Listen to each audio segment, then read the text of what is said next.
Back when Sony released the Xperia Z, we all thought, hey, Sony still got it. But we did stop just short of saying that Sony was back at the top of the mountain when it came to the smartphone game. However, with the release of their newest flagship device, Sony is hoping that it won't just be called the one, but it will actually be the one. Hey, it's Joshua Vergara from Android Authority. What's going on, everybody? And this is the Sony Xperia Z1.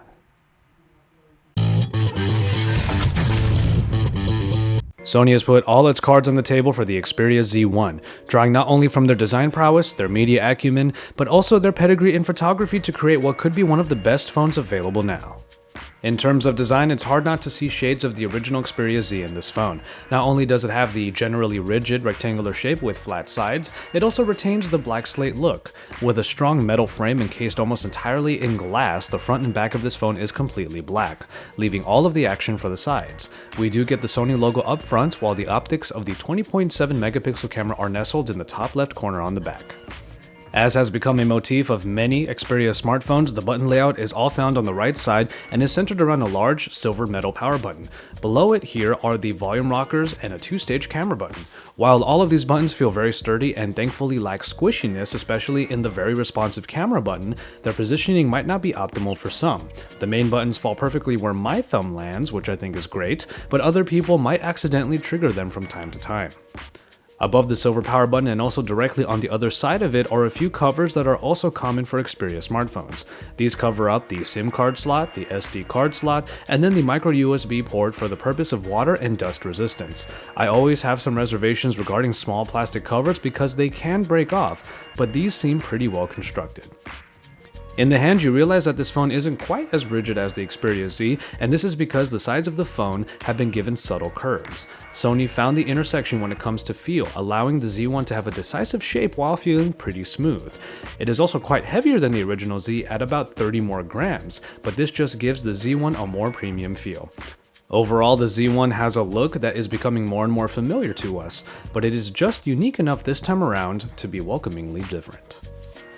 Sony has really been working hard to bring a better display experience after the Xperia Z, which came with a pretty admittedly subpar screen. What was once just called the Bravia engine is now the X-Reality engine underneath what is now called a triluminous display, capable of 1080p resolution at 441 ppi. We're starting to get spoiled by small bezels in current top-tier smartphones, however, so the thicker ones around the Xperia Z1's display might be a little disappointing. But only a little, at least for me. Straight on, this is a great screen, complementing the darker tones of the Timescape UI very well. When it comes to media, I do still get shades of a small Sony television with this Xperia smartphone. All in all, it's a very enjoyable experience. I certainly had a great time watching the colorful first episode of Planet Earth.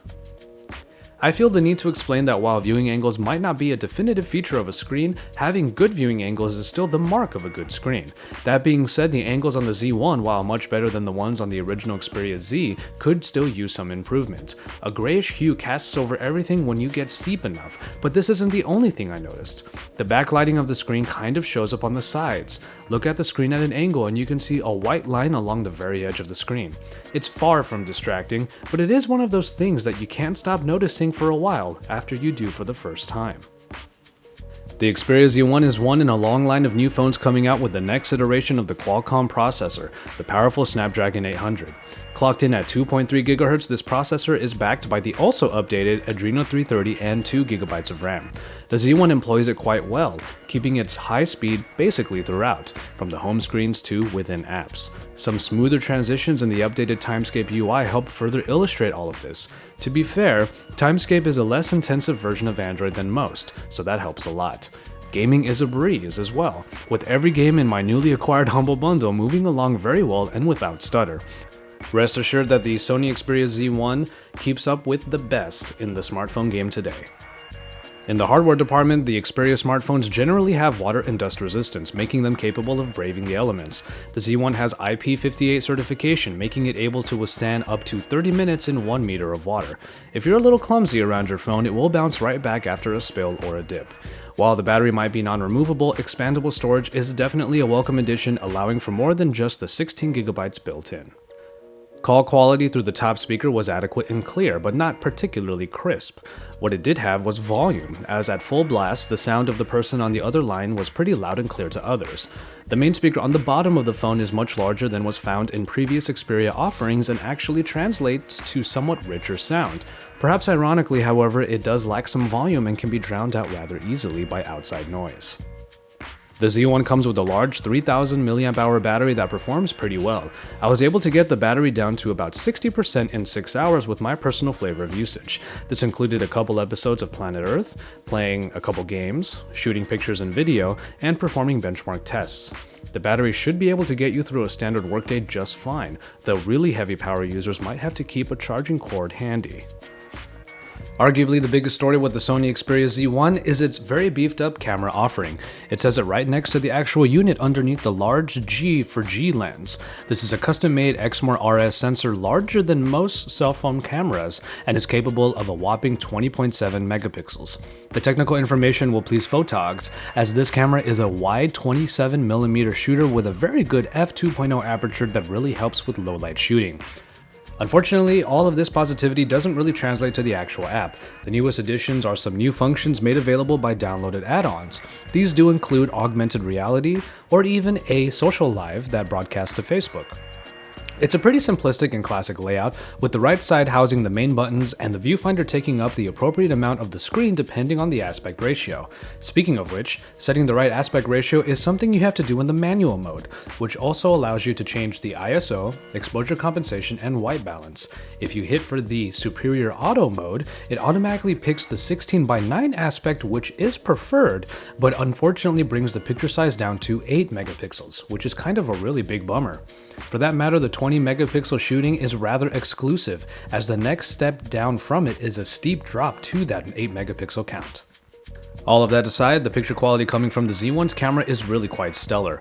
All of these shots were taken at the 20 megapixel 4:3 ratio in manual mode, with everything set to its normal setting.